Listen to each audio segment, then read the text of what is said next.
Hi guys, James at Rampant Lion Reviews again for you today with another beer review. For this one, we are going to stick to Hong Kong and we're going to go to another brewery that's never featured on the channel before.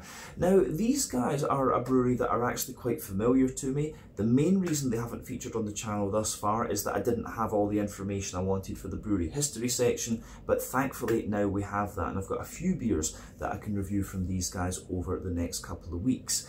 But this brewery are really quite well established these days. They do a lot of different beer styles and they do them pretty well in my experience. But the beer that we're going to have a look at today is a style that I haven't tried from these guys before. And this one is a little bit of a kind of special release from these guys, if you like. They do this beer every year and they change it a little bit, but I've heard very, very good things about this particular release. So I think this one will be a nice channel introduction for this brewery. And the guys behind this company are lovely, I have to say as well.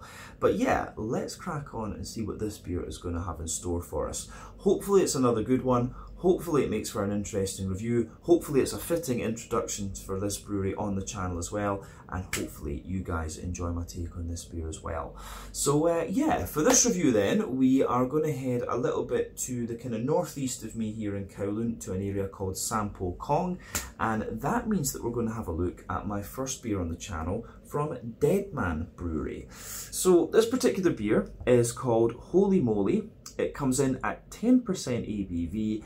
And this one is an Imperial Stout. And I should also point out that this is the 2023 edition of Holy Moly, because there's been a good couple of these actually. I'm not sure what year they actually started brewing this one, but they change the beer a little bit every year. This one contains spruce tips, and like the others, it has been aged in bourbon barrels. So yeah, I think this is a good introduction to Deadman Brewery. Go big or go home, as they say. But yeah, I've got a few cans from these guys that you'll see on the channel over the next little while as well.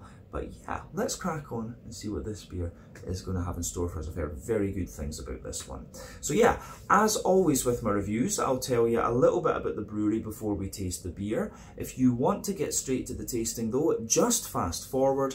All the usual links can be found in the video description below. That's the brewery website, the link to my other reviews that I'll do in the future from Deadman Brewery. Very first time these guys are featuring on the channel, as I mentioned. But there's all the usual social media down there. If you want to see more reviews, do please consider subscribing to the channel. The support that you give is massively appreciated. And remember, you can go into the channel homepage and search for beer using the geography tagging system. So just go in there, use the little search bar, put in your hometown, state, county, province, whatever you like. If I review beers from the area that you search for, they will pop up. Failing that, you can check out the playlist of beers from different countries. You'll find this one in the Hong Kong playlist, along with a number of other things. That's being added to very regularly, of course, since I am based out here these days. And you can, of course, check out the playlist of beers from other countries as well. And I recommend you do that because there are some very interesting things on the channel these days.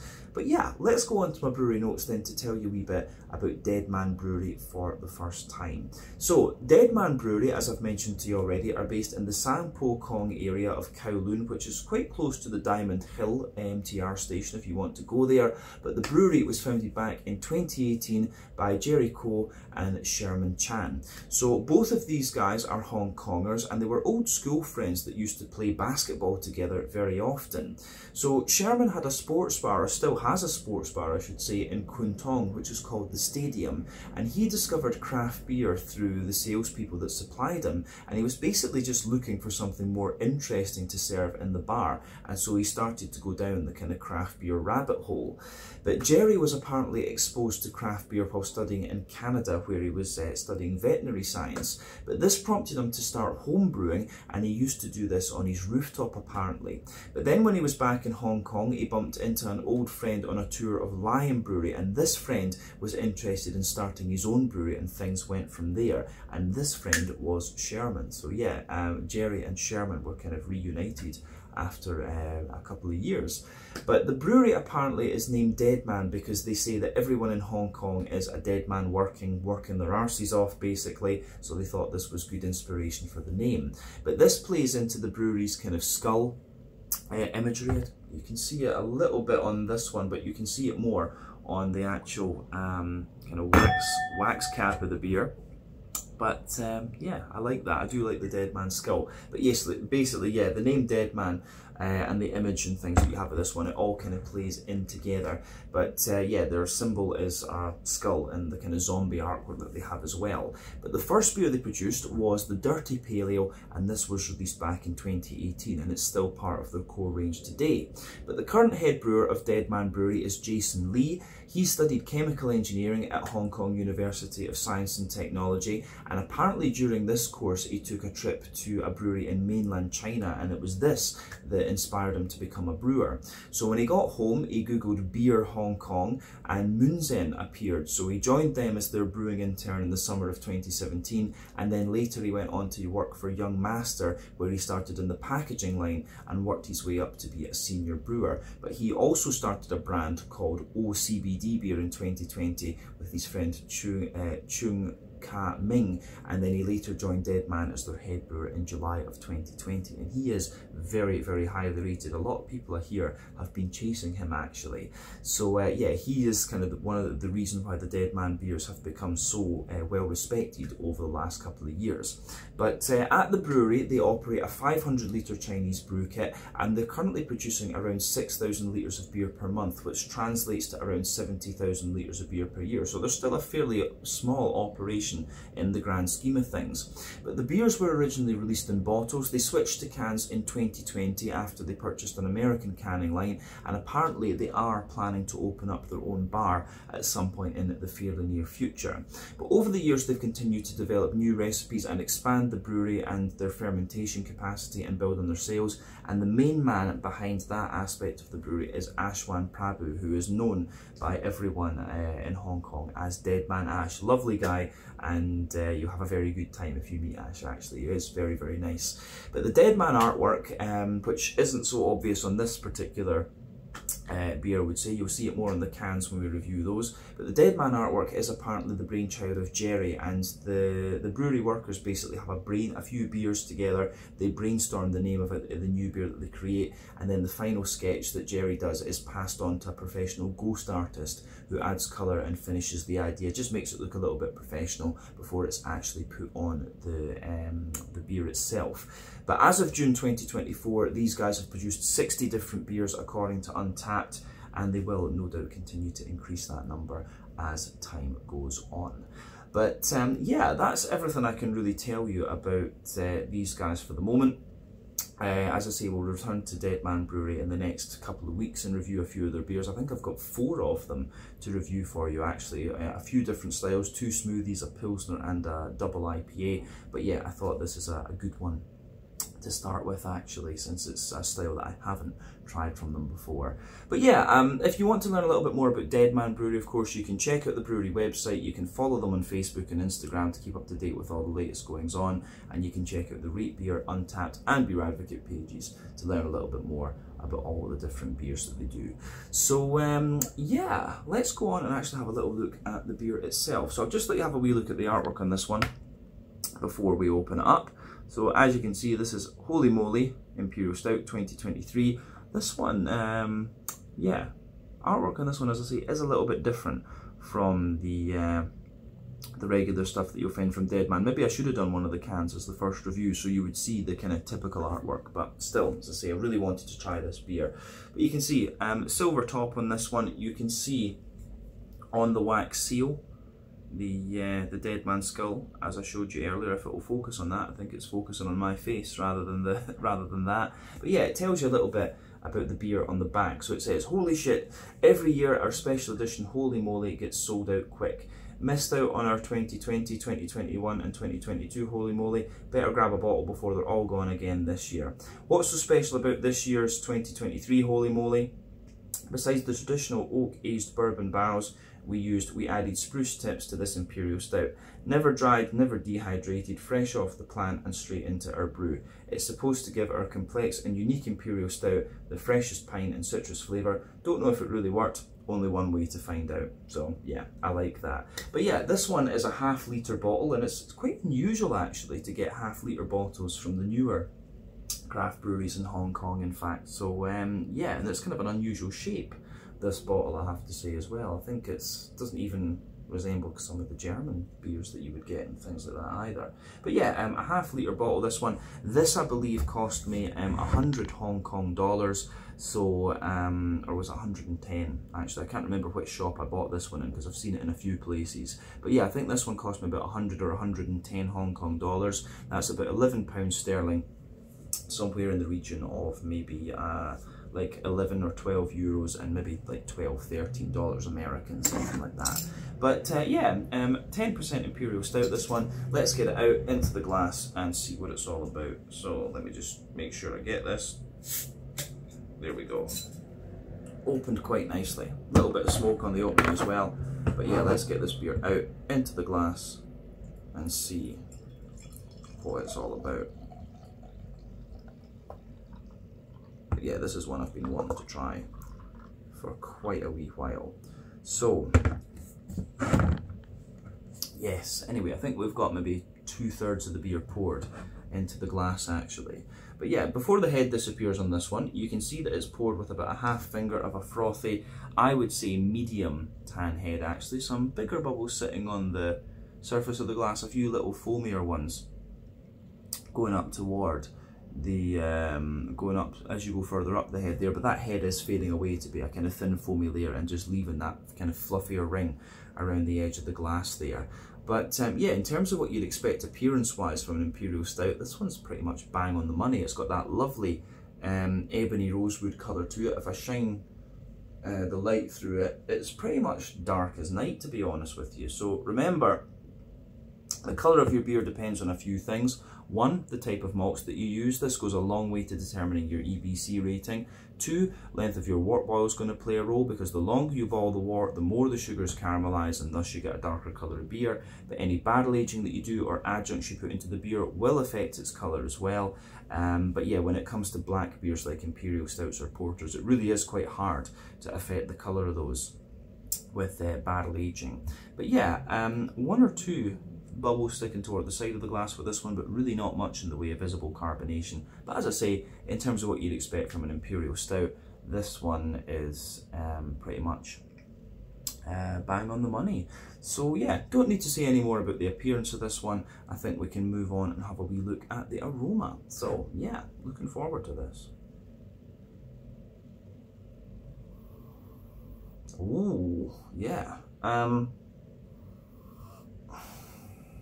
That's really interesting. I don't think I've smelt an Imperial Stout quite like this one in a good wee while. So, yeah. Ooh, that's quite unique. You can certainly smell the spruce tips and the kind of woodiness and things like that in this one. And the thing that's interesting about the woodiness in this beer is that it's actually quite dry, and usually that's something that you would get from using oak chips rather than putting the beers in, say, bourbon barrels as they've done with this one. So yeah, a few interesting things to think about with this one. So remember, the main ways that you can play with an Imperial Stout would be to do like a double mash, which is going to give you the big sort of sticky mouthfeel. You can also do a longer wort boil, which is going to give you that more kind of leathery, brown, sugary quality as well. And yeah, you can do barrel aging and add adjuncts and all of these kind of things too. Those are your main ways to play with this style. But this one, as I say, the spruce tips are actually quite pungent in this one, but if they've been fresh when they've gone in, it would kind of make sense, wouldn't it? Did it say at what point they actually add these? Maybe they've put these in the barrel and they've sat there, or either that, or they've put them in the fermentation stage. I'm really not sure, and then put the thing in the barrel. Would be curious. But yeah, the aroma, this one's quite interesting. For me, there's a lot of cocoa nib in there, there's a lot of woody dryness, and there's quite a little bit of the kind of spruce tip coming out of this one, of course, as well. I know spruce tips are quite popular in some non-alcoholic beers. But yeah, first time I've had them in an Imperial Stout, which should be interesting. But let's just break the aroma of this beer down a wee bit and describe it for you more in depth, as we always do. So yeah, the backbone of this beer, you've got that lovely sort of oaky backbone in there. As I said, the oaky side of this beer, the woody side of things, is a little bit more,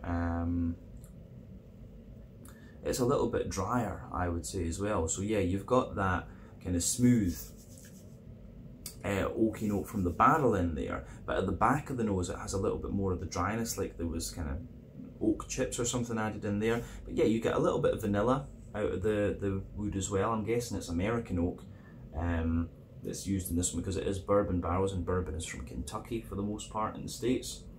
I think all of it's from Kentucky. I think it can't be called bourbon if it's not, actually. But yeah, a little bit of nice vanilla in there, and on top of that you can smell the bourbon layer. So you know, the bourbon that's in this one's actually quite bright and almost a little bit dry and more kind of butterscotchy leaning. So you've got the wood in there, you've got that kind of butterscotchy leaning bourbon, and then above that you start to get the other side of the beer. So for me, you do get a little bit of this kind of like toasted cake edge to this one, actually. There's a little bit of brown bread in there, there's a bit of that kind of drier chocolate spongy character, and yeah, you have, for me, there's a lot of cocoa nib coming out of this beer. It has that dry cocoa nibby kind of character, and you've also got that, yeah, you've also got that kind of more milk chocolatey kind of character coming out of it as well. So you've got that kind of 30-40% cocoa chocolatey character coming out of this one, and then yeah, you also have that little bit of kind of drier cocoa nibby character coming out at the back. The thing that I'm really trying to figure out with this beer is exactly where the cocoa nibs come from. Are they coming from the cakey layers, from the bready layers, or are they mixed in with the green component? This is what's really getting me about this particular beer. But yeah, on top of the kind of cakey layer,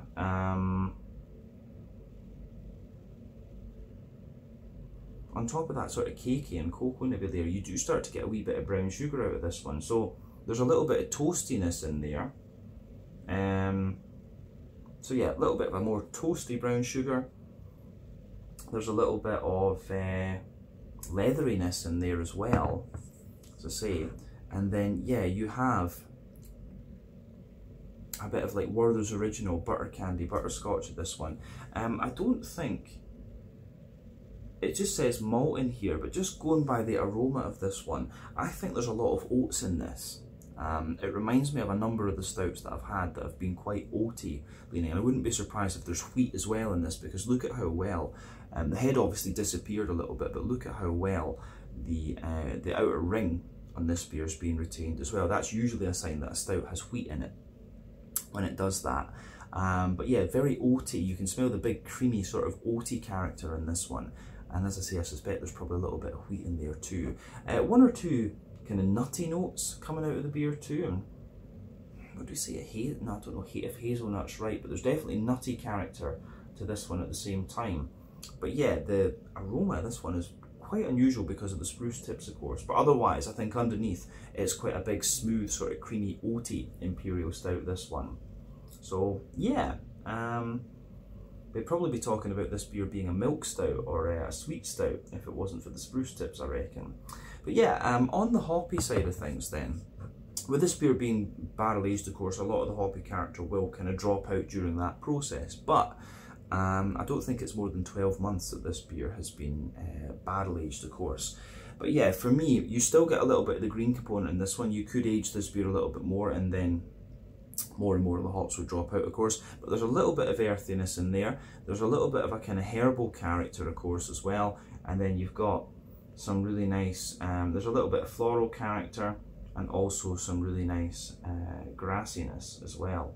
So yeah, you do have that little bit of green component in there, which I think is really quite nice. On top of that, you've got a nice little bit of fruitiness. So for me, the fruitiness isn't too prominent in this one. I mean, it kind of takes a little bit of a backseat. There's a wee bit of plum, maybe a little bit of fig, and you know, some blackcurrant. There's maybe a teeny little hint of raisiny sharpness to it in the top of the nose as well. But all in all, really interesting aroma, this one, and I have to say I'm just very, very curious to see what this beer is going to be like, actually. So yeah, as I always say, take a little bit of time to enjoy the aroma of the beer before you get stuck into it, but I think it's about time to taste this one now. So yeah, this is the Holy Moly 10% Imperial Stout with spruce tips added into it, and also bourbon barrel aged from Deadman Brewery in Sampo Kong in Kowloon here in Hong Kong. My first review from these guys here on the channel. Let's get stuck in. Slàinte, skål, and cheers.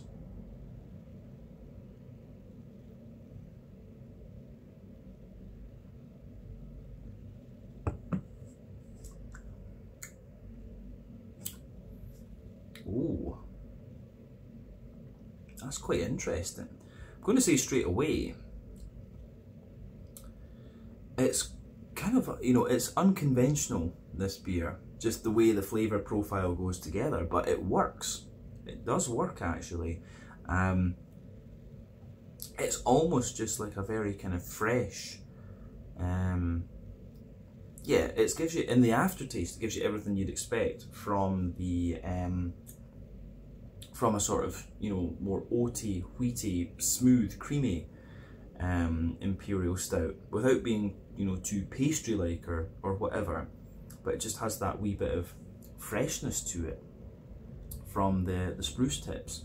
So yeah, the way that goes together, I think, is really nice. So, you know, thumbs up to Deadman Brewery for this. I've tried their other beers, which are more conventional than this one, but this is really interesting. I think it might have been, could have been interesting as well to try one of the previous Holy Molys that didn't have the spruce tips, so you get more of a feel of the original base beer, if you like, because I guess the recipe's been developed year on year. But this works. This is definitely worth trying, actually, and it's a good price as well for what it is. Yeah, this is good. So I like this as well. After 4,000 odd beer reviews, you want beers that are going to make you think a little bit and test your palate a bit, and this beer will do that. We can say that safely. So let's just break this beer down then and describe the flavour for you a wee bit more in depth, as we always do.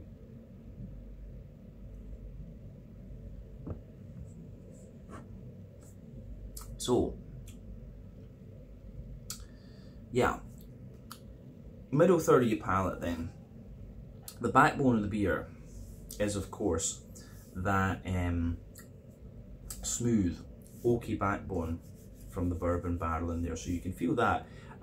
Quite smooth oak, you know, remember the American oak tree is a different species to the European oak, and the European oak's going to give you that little bit more kind of a dryness and slight spiciness to it, of course, but the American oak will give you more of a smoothness. But yeah, you can get that nice smooth oaky woody character in there, and as you move further forward on that middle third of your palate, it's a little bit, you get a little bit of the vanilla, but at the end, yeah, you get a wee bit of dryness out toward the back of the palate there, and just a little bit of spiciness too. But yeah, on top of the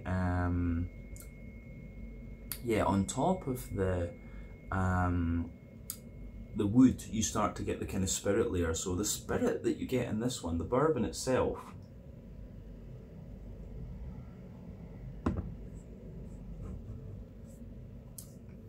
yeah, the bourbon that you get out of this one is quite, I would say, has a little bit of graininess to it, but it's also got a little bit of, yeah, it's got a little bit of it's got a little bit of kind of sweetness to it, and a little bit of bite as well, actually. The bourbon that you get in the flavour of the beer is actually quite different from the bourbon you pick up in the aroma, which is quite interesting. So yeah, be prepared for that. But yeah, above the bourbon layer, you start to get the kind of, above the bourbon layer, you start to get the actual malty side of the beer. And I will say, this beer, as you go further into the aftertaste, it gives you a good bit more roasty toastiness than you'll pick up in the aroma. It actually smells as if it's going to be a really sweet, kind of creamy stout, this one, in a sense, in the aroma, but it shows you a little bit more. It does show you a little touch of, you know, RIS, Russian Imperial Stout sort of quality as well, so yeah.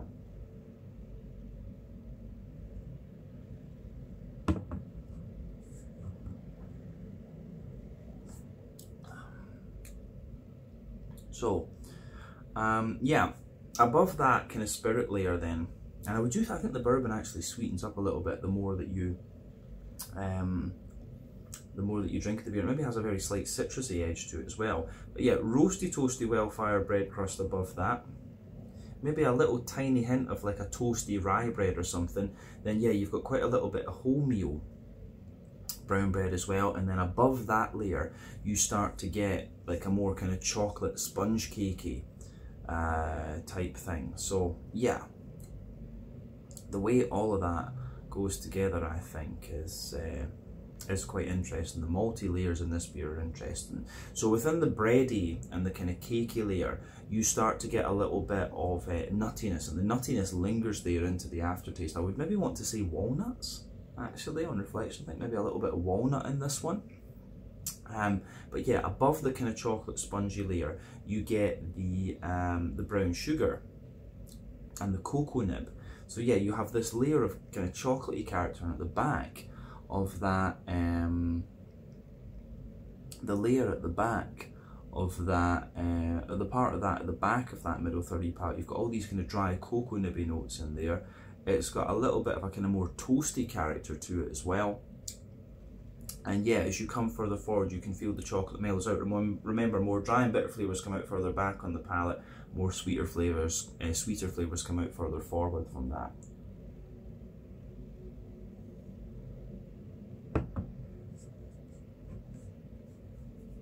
But yeah, you can feel the drier cocoa nibby character and a slightly more darker chocolate quality at the back of that middle third of your palate. You know, dry cocoa nibs, quite toasty actually, and maybe like a 70–80% cocoa chocolate. But yeah, as you move further forward on that middle third of the palate, you maybe get like 50% cocoa chocolate, something like that.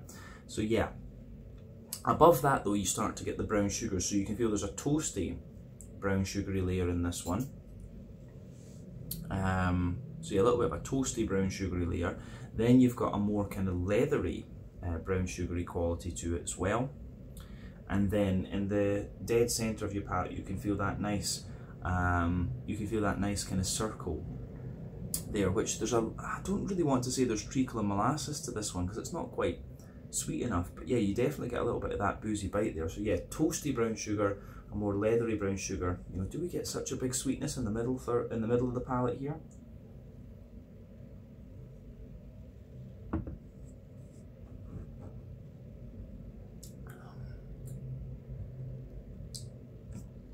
Yeah, there's a little bit of like a kind of toasty treacle molasses in the dead centre of your palate, and of course that's the 10% ABV of the beer coming out. But yeah, the way that all of that kind of pieces together, I think, is quite interesting. But I think at this point we've covered the middle third of the palate, which is the most complex part of the beer. But I will say, I'm trying to figure out where the spruce tips are present in this, and it feels as if they're almost kind of laced through the bready. It feels as if they're kind of laced through the bready character of the beer, and also it feels like they're laced through the kind of bready side of the beer, and also into that kind of cakey layer as well. So yeah, the kind of freshness, if you like, of the spruce tips is most definitely in there. But yeah, that's the middle third of the palate covered. Let's go to the back third of your palate then. And as I've often said, the back third of your palate will give you similar flavours to the middle third, just at different intensities. But yeah, border region between middle and back third of your palate, you get that nice little bit of bready build up in there. You can feel the there's a little bit of the almost rye bready character on the base. Then you've got the wholemeal brown bread and the sort of chocolate spongy character above that, then a wee bit of cocoa nibby dryness in there. But then yeah, the base of the back third of the palate, you've got that nice dry sort of oaky character in there. So yeah, nice dry kind of oaky side of things. You've got a little bit of that kind of spirit layer in there as well, which is a little bit almost toasty, I would say, in this case. But then yeah, you've got the sort of toasty well-fired bread crust above that, which feels a little bit drier. Then yeah, the kind of rye bready layer, which feels a little bit taller, lighter and more airy. Then the wholemeal brown bready layer, which again feels a little bit taller, lighter, more airy, but again drier. Then the kind of chocolate spongy character above that, which again feels a little bit drier too. And the cocoa nibs just creep over the top of that layer, the malty side on the back third of the palate. And then you've got all the yeasty character coming out of the beer. So let's focus on that yeasty side of things.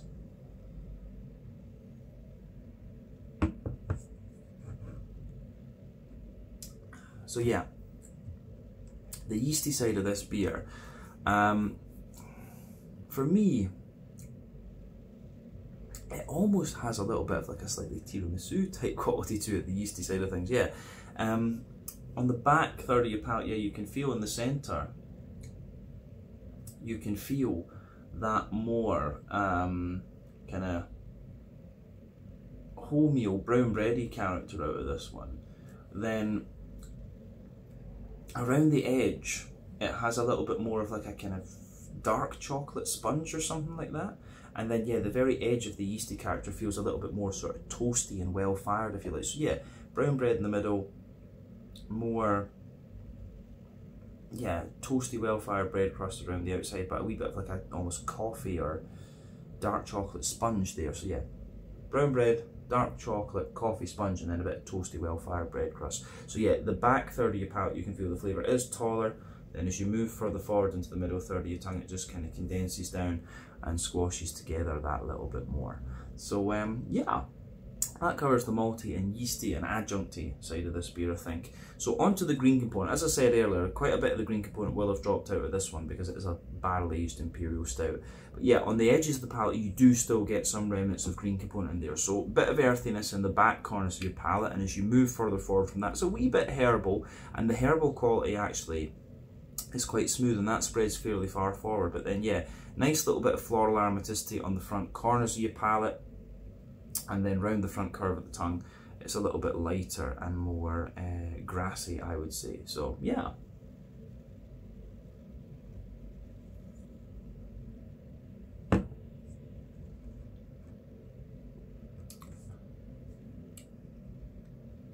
So yeah, the grassiness I think is potentially the most prominent component of the green part of the beer here, and you know that kind of gives you do get a little bit of the, it's almost like a piney resin from the spruce tips coming out in this one as well, so that pushes a bit of the floral character and a wee bit of the grassiness too. But let's focus on that front third of your palate then, and the fruity side of things. So yeah, border region between front third and middle third of your palate, you get a nice little bit of that bready build up in there. You can feel the rye bread in the base, the brown bread on top, and then the more chocolate spongy character. But then yeah, the base of that front third of your palate, you've got a really nice sort of smooth, woody note to this one. So yeah, you can feel that smooth kind of American oak in there. You get a little bit of the spirit above that, then the toasty well-fired bread crust, the rye bread, the brown bread, and then the kind of chocolate spongy sort of layer as well. And yeah, almost you can feel, it's interesting because on the front third of your palate you can feel a little bit of that smooth, pardon me, and slightly dry, oaty character coming out of this one. So yeah, let's focus on the fruity part of the beer. And as I always say, on top of that you get that nice oily bubble where the juicy fruity esters just roll their way out of the beer. So let's look at the fruity side of the thing.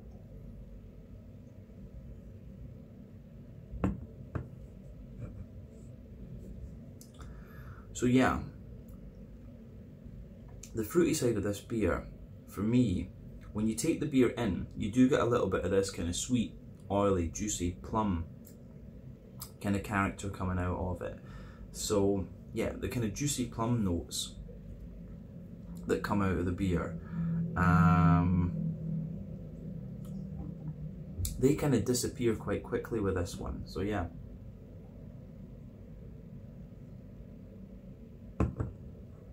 Yeah, you get that sharpness in the beginning, at the back of that front third of your palate. You've got a nice little bit of a kind of datey character in the base. Well, maybe dates isn't quite right, but yeah, a little bit of a datey character in this one. And then yeah, as you move further forward, there's a bit of oily fig and then kind of blackcurrant in the front half of the front third of your palate. Is there maybe a little bit, there's maybe a little touch of a sharper blackberry sitting on top of that.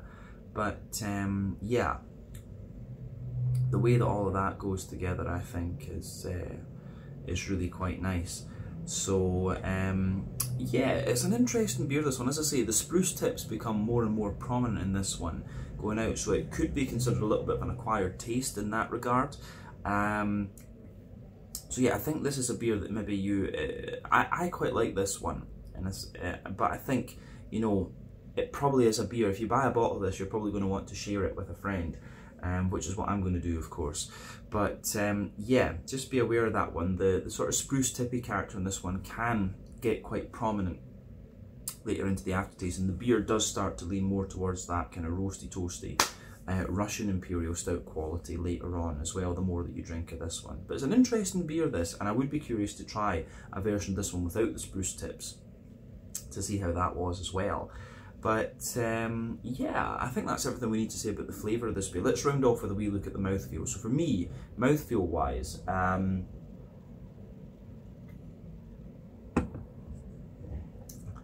this beer, I'd say it's kind of bottom end of full bodied. The carbonation is quite smooth. The beer does have a degree of oily slickness to it, which I quite like. But yeah, the bitterness of this one's the big thing, because you've also got the roasty, toasty bitterness from the malt base, and you've got that kind of piney resinous character, if you like, from the spruce tips. And I don't know if you can technically class that as bitterness. So this is quite a high, I think, you know, technically speaking, does it say what the IBUs are in this one?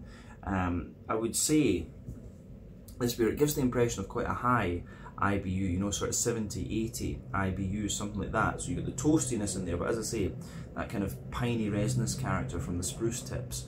But yeah, on top of that, you have the on top of that, you've got the malty side of the beer, which has the kind of, you've got the dryness and the smoothness of the barrel in there, then the kind of dryness and smoothness of the bready, cakey layers, and then the kind of cocoa nibs and the oily brown sugar sitting on top of that. And then yeah, you have the fruity character sitting on top of that as well. Yeah, the way that the fruity side of this one really isn't all that prominent, I would say. The fruitiness has a bit of impact and then it disappears quite quickly. So yeah, it's an interesting one, this. As I say, more of a kind of slick, oily slick beer in the mouthfeel, but then yeah, you've got a fair amount of bitterness to it. So all in all, quite an interesting beer, this one, and definitely worth checking out if you get the chance. But I would be curious to try one of the other versions of this beer without the spruce tips actually, and see what those are like, because I think the base beer would be really interesting. I think it'd be one of these big, smooth, creamy Imperial Stouts.